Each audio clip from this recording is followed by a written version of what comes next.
3D Printing Today, show number 432. E3D Revo First Look. Printing a Color 3D Benchy. PrusaPrinters.org.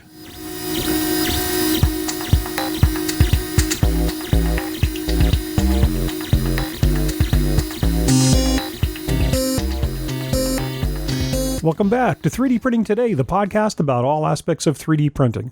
Hobby, professional, industrial, it doesn't matter what kind of 3D printing, we cover it all. My name's Andy Cohen, and I'm here at Mr. Whitney Potter. How you doing, Andy? I'm doing pretty good.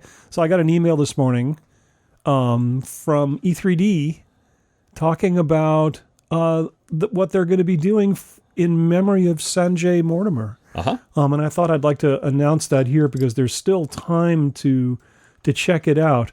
We lost Sanjay a few months back, and the company is putting together a big kind of an expo in their facility. Now, so it's UK based. So if you're in the UK, this is for you. And it looks like they're going to have all sorts of tours and things. And the idea is to raise money for young people who suffer from ADHD, or I guess the ADHD, yeah, and to help them in the world of 3D printing find jobs and help them with equipment. It's all for charity, and it's all in memory of Sanjay. I've got the link to it in our show notes. If you happen to be in the UK in June, this might be something you want to check out, or if you just want to send a donation. The info's on that link. I hope you're into it. I'm definitely going to try to send some kind of a donation. Sure.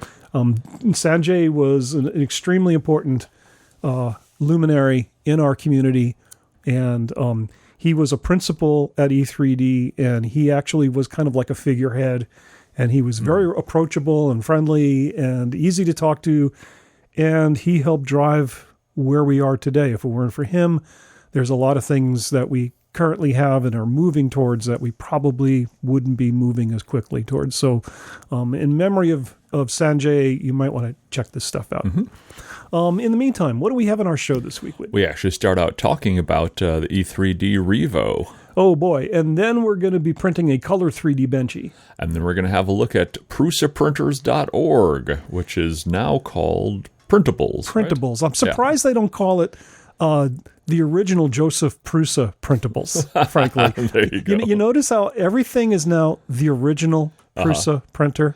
Well, he's I think fighting against the genericization of his name. Yeah, basically, and the cloning and the copying of designs, and so he's finding ways of making, like he probably didn't copyright Prusa, so they can use it. And they used it, so it's too late. So he put the original. I'm just guessing. He put the original in there. So that could be it. That could be the reason. But it's the original Joseph Prusa Printables. I don't know much about Czech copyright law. But anyway, let's do it.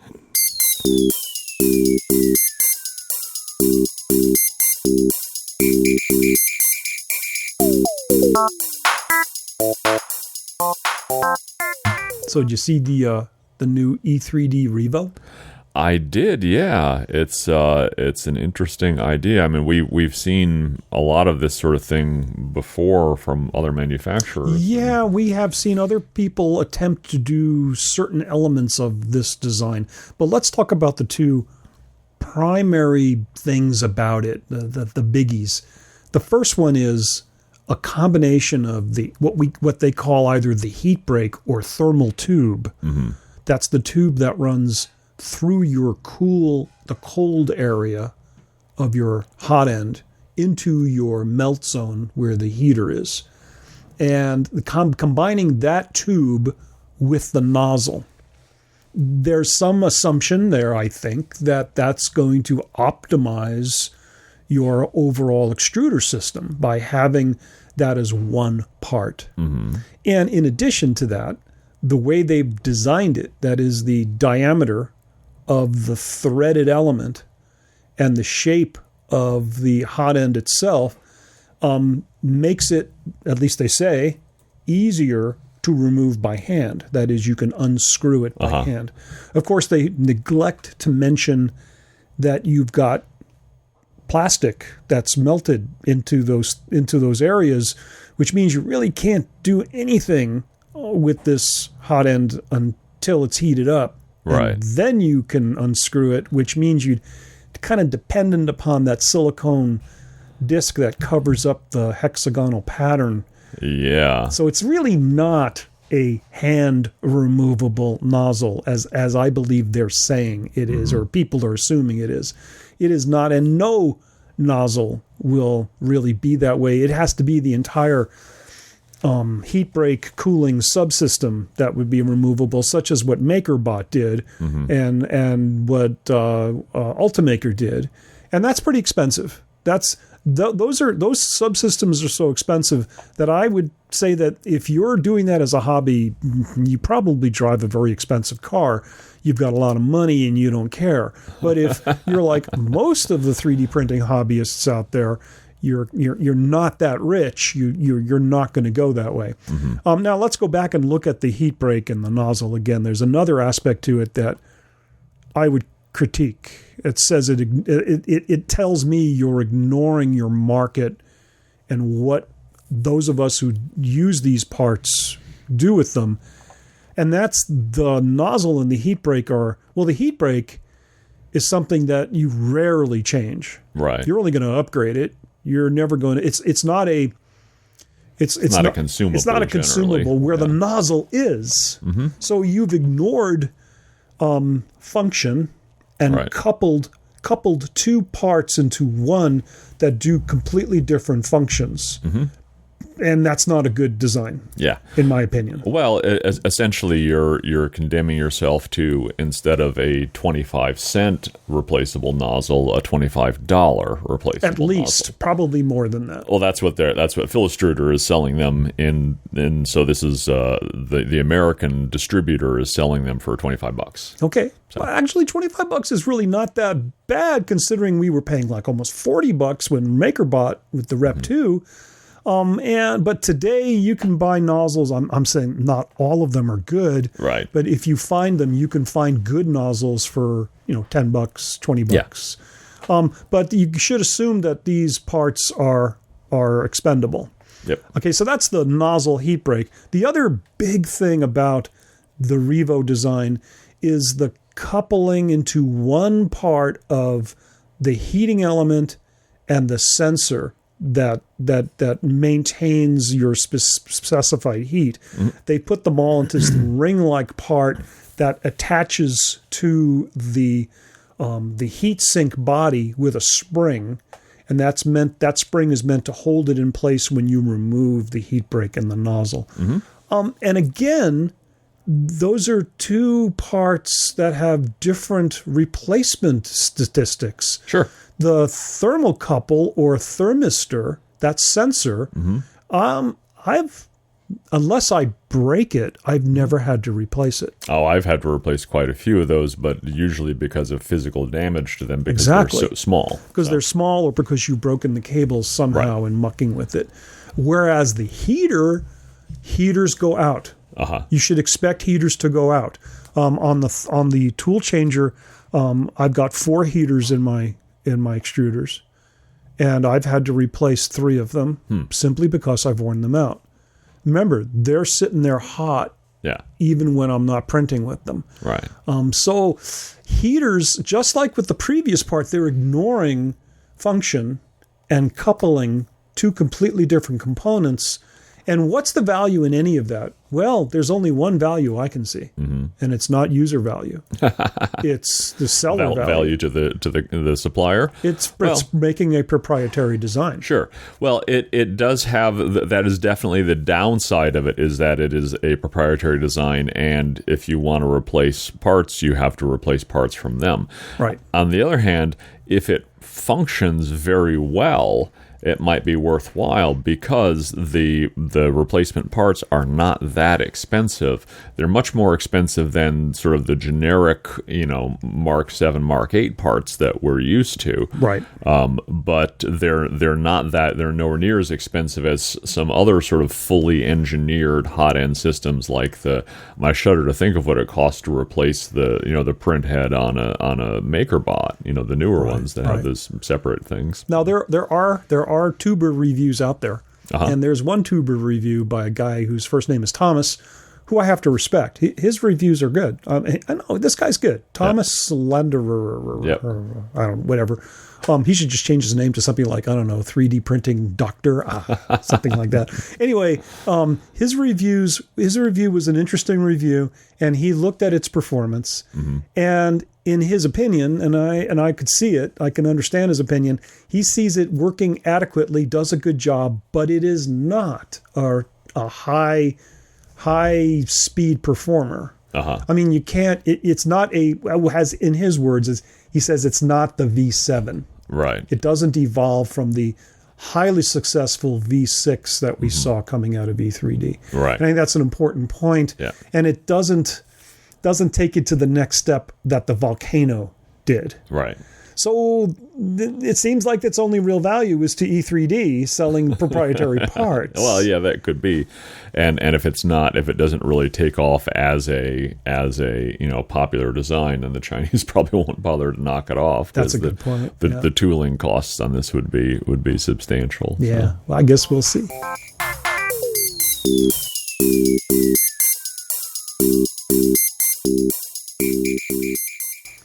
I tried to print this so many times, Whitney, and every time I gave up. And now I'm recertifying the tool changer with the new extruder feeders from Orbit, the Orbiters, and I'm getting stubborn. I'm not giving up this time.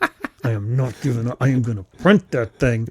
And we're talking about 3D Benchy, and you're all going, what's the big deal? It's 3D Benchy. Full color 3D Benchy. I'm talking about the full color 3D Benchy. Or the 4-color 3D Benchy. Yeah, a 4-color, not a full color, because that's the essence of the issue here. You can't do a full color 3D Benchy for a number of reasons, and that's what I'm going to tell you about right now. So if you're buying yourself an MMU2 for your fancy Prusa Mark III, and you're thinking, I'll be able to do a color 3D Benchy, consider this before you start. So issue number 1 is, I guess they're called port swains. They're the little circle openings in the bow. I would call that a scupper myself. Scupper. Well, they're holes in the bow. Yes. How's that? Yes. The first issue is those guys, which is what we usually look to for harmonics in the gantry or ringing and overshoots, because the extruder's doing a nice curve, a nice arc sweep, and then it's got to stop short and then start again. Then you get a little resonant. You'll get a little ring. You'll get a ring the shape of that hole, and you'll get that in almost any 3D printer, and it's really hard to get out if you're going quickly. Right. Unless the only real solution is to go super slow. Right. So those are the first real significant issue. Actually, they're the second. We'll talk about them first. And they have a separate part. Those holes have like a frame around them. So they're a different color. So you can make them a different color if your printer can do it. Right. And if your printer can do it, I really would love to see that printer. Because you want to spend 36 hours printing a regular bench? Yeah, you could probably make it work because you're super slow. Well, those little elements are exceedingly thin. They're like one a single extrusion width. One extrusion thickness. Yeah. And they're in a spot where gravity's not going to be kind to them. Right. Now, I was able to print them on this particular copy that I got, but I made it the same color as the hull because when you swap out tools, at least with the tool changer, you lose momentum and it doesn't work well. But if you use the same tool, you can get it to print it. Right. Maybe you could do that with a filament switcher like the MMU2 or the palette. Maybe when I had the palette plus here, I could not do a benchy to save, a color benchy to save my. It just never worked. Okay, but the first real problem is the fishing rod holder. The fishing rod holder is a tiny, tiny tool path. Right. And you've got to have real command authority on your extrusion capability. And any kind of a Bowden extruder on that part, ain't going to do it. It's not. It's going to spit out way too much, or it's not going to do it fast enough. Yeah, it's hard to get that really clean. Yeah, with direct extruders like the Orbiters, this came out really sharp, really clean. And I guess from that perspective, the Benchy is what it's meant to be. Yeah, it's supposed to be hard. Yeah, like the box that's behind the cabin or the bridge, whatever you want to call that little round, that little square box. I'd call that the live well. Yeah, when you throw your fish. Yep. That I've always had issues sealing that. So I get the two walls with a gap in between them. Yeah, okay. And that's kind of looking at your extrusion width. Right. And that's really not that big of a deal. But in the cabin, or that structure that's the bridge, they call it bridge walls. Okay. Those openings have frames. Those are separate parts. The window is a frame, and the hole, that perfectly circular hole in the back, is a frame.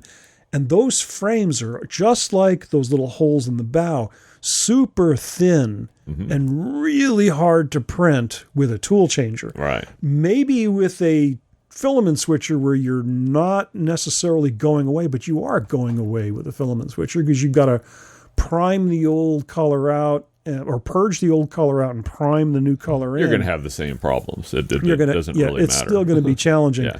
With the tool changer, I was able to print them with one color. And then there's the wheel. The wheel is this super thin, kind of thin thing. And with the tool changer, that printed fine, although on this model I didn't do it. But it does print very easily with the tool changer. It was really hard with the palette. I could not get that to work with the palette. But that's the reason why you don't see lots and lots of color benchies. Sure. If you're thinking of making a color benchy with your new whiz-bang, whatever it is, filament switcher, tool changer, whatever, and with the Prusa XL coming out, we should be seeing a lot of these. I would hope. We hope. Before you do that, don't make every part a different color. It ain't going to work too well. I would say make it quadruple size if you want to do that, because it would be cool. But the thing is, the little window frames and the porthole, I mean, those are just too small to print. Right. And that's what as the folks... individual objects. That's what we saw when we went to Murph in 2019, and they everybody had, there were 4 people, had tool changers, and the sample print we saw there was a color benchy there, but it was at least 4 times the size. When you've got that much more room, your tool path is larger, and that gives the extruder time to prime itself and get stuff out and get it out the way you need it to get it out. When it's really, really tiny, tiny tool paths, it's super challenging and really hard for a printer to do. You must have really good command authority on the liquid coming out of that hot end. Yeah, you just can't exactly how much is going to come out and exactly when you need it. Yep. And you're only going to get that with a very, very high performance feeder on your extruder. And that means the minimal path between your drive gear and the opening of your hot end, a minimal path. Sure. To get that. Yeah, so it's got to be a direct drive. But I'm glad to see that color benchy still has some challenges, because that shows us where the room to improve. Yes. And when you get to the point where there's no room to improve something, it gets kind of boring. Yeah. So this latest benchy that I did, I was finally able to overcome an absurd problem I had with retraction. I just don't want to talk about this because it's Simplify 3D, and Simplify 3D we no longer want to give any time on this podcast because it's fallow. But because of the complexity of that particular software, retraction settings, I mean, there are 16 places there were retraction settings, and if you miss one spot, you're done. It's not going to work. So I did find that. I did figure it out, and now I've got to tune retractions on these new feeders. So you'll see pictures of the benchy on our forum. Cool.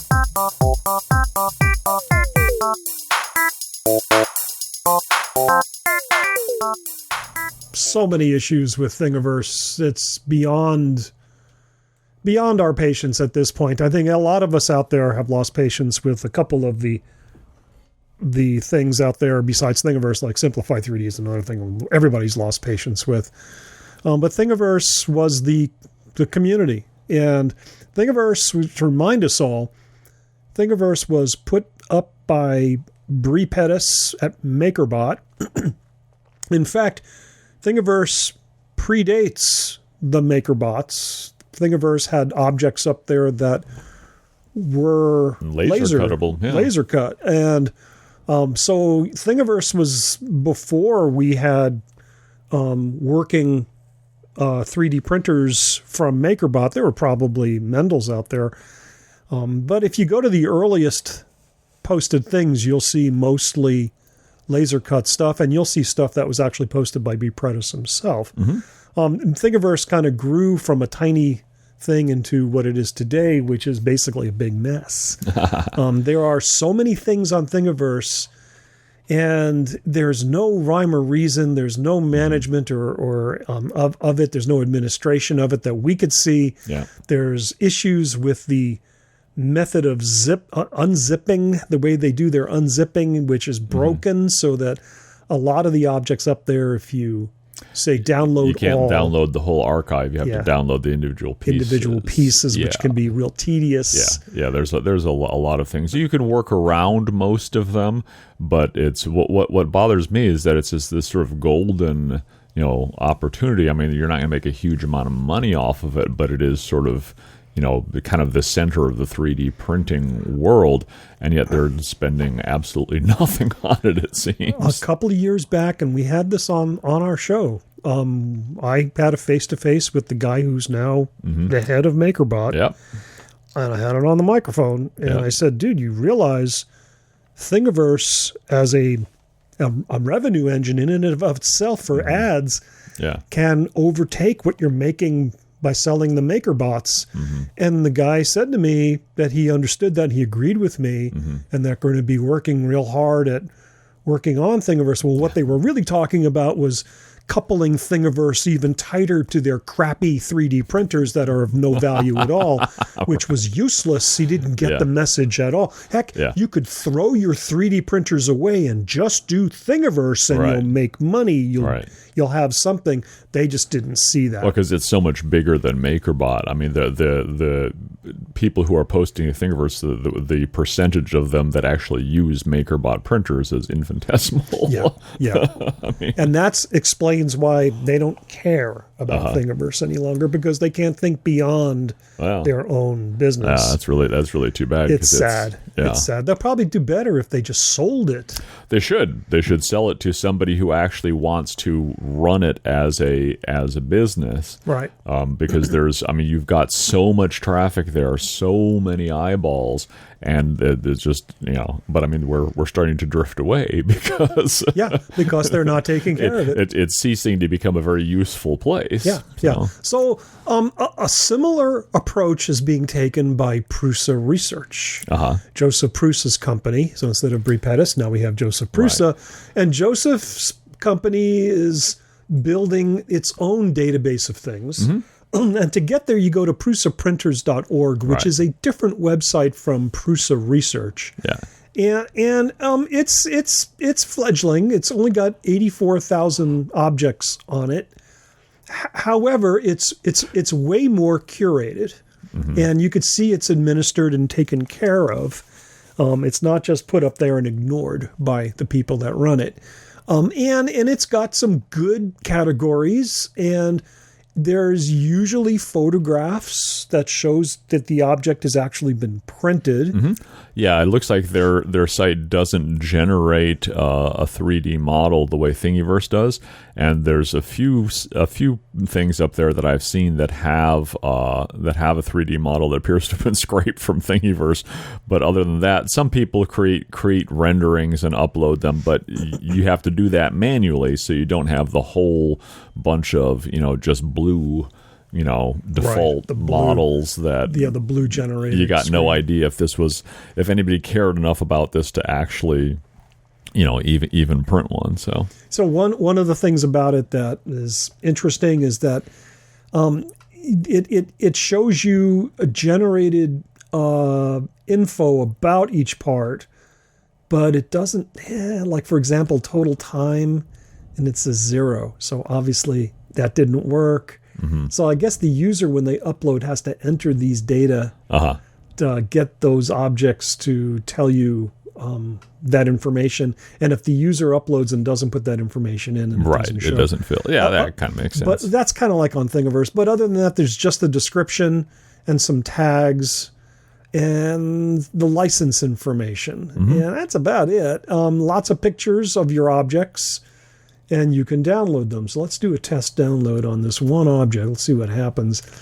And it does give you each file's information. And I assume, again, that's the uploader has to put that in. There are renderings of the objects.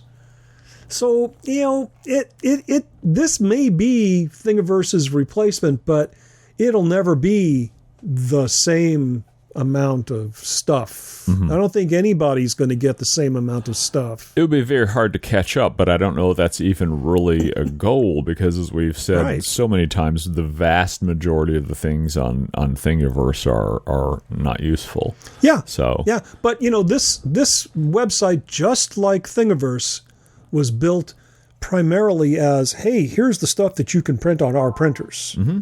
And is that the right starting point? Maybe not, because what we want is like YouTube, a YouTube of things. Right. And we don't have that. Yep. So, yeah, but this could I mean, there's nothing on here that is specific to a Prusa printer that you couldn't print on a non-Prusa printer. Sure, that's exactly right. So, I wish them luck, and I hope that it takes off and prospers, and I hope that they continue to run it in a way that'll make it more useful to the community. Yeah, and hopefully we'll be able to use it for things of the week. Yeah. We'll see. We'll be trying.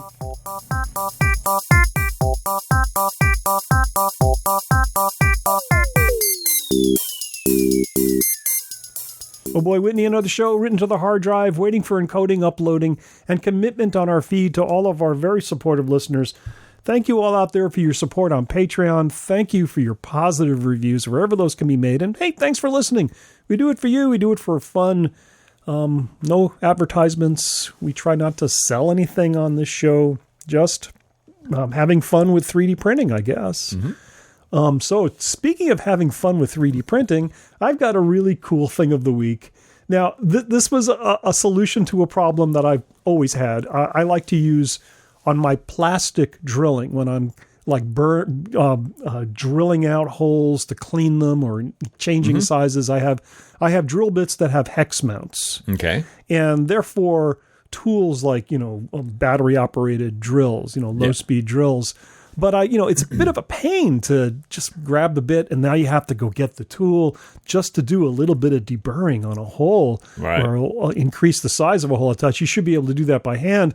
So I went digging around looking for some kind of a handle, and I found this one, and it's pretty impressive, particularly because it has the part that holds the hex-shaped part of the bit in one part, and then the handle's another part. And the way it's designed, you can print the handle in TPU and then print the other part in a stronger material like ABS or PETG. So you get a nice squishy, grippy handle. Right, so you can grab it and you can really twist it. And the way it's designed, it won't slip in there. It's a really great idea. There's like a printed spline that holds them together. That's pretty slick. This comes to us from a Thingiverse user whose handle, it doesn't really have a pronounceable. It's A4WW. Otherwise known as Alexander Forbes, who doesn't tell us where he's from. Yeah, well, it's a great thing and a great post with good instructions, and it was pretty easy to print. And also, you want to test it. There's some test prints in there to make sure that your printer's calibrated just right so that it fits the hex nut and the two parts fit together. So it's a really well done post. So thank you, Alex. And let's see, that would be thing number 5256185. If you've got a tip, a question, or a candidate thing of the week, hey, send us an email. Send it to info@3dprintingtoday.com. That's THREE followed by the letter D, printingtoday.com. And we invite you to join our free forum on Google Groups. Just go to Google, type in 3D printing tips and tricks, and you'll get there. And if you want to post something, you got to hit that little join button and give them an email, and you'll be able to take part in our community. It's growing pretty quickly. And what's really cool about it is that I no longer have to try to get things going. Right. There are so many people in there now that things are just taking off. So highly recommend it. And if you're a Facebook user, then you have to go look 3D Printing Today podcast. Just search with the number 3 and 3D, and you'll find us on Facebook as well. Let's see. We do have a show next week. Oh, we do. Show number 433. We're going to look at the difference between printing with a single tool versus a multi-tool. We're going to revisit the Thingiverse hack. And then we look at little U. Little U. I guess that's it. Great. Thanks for listening.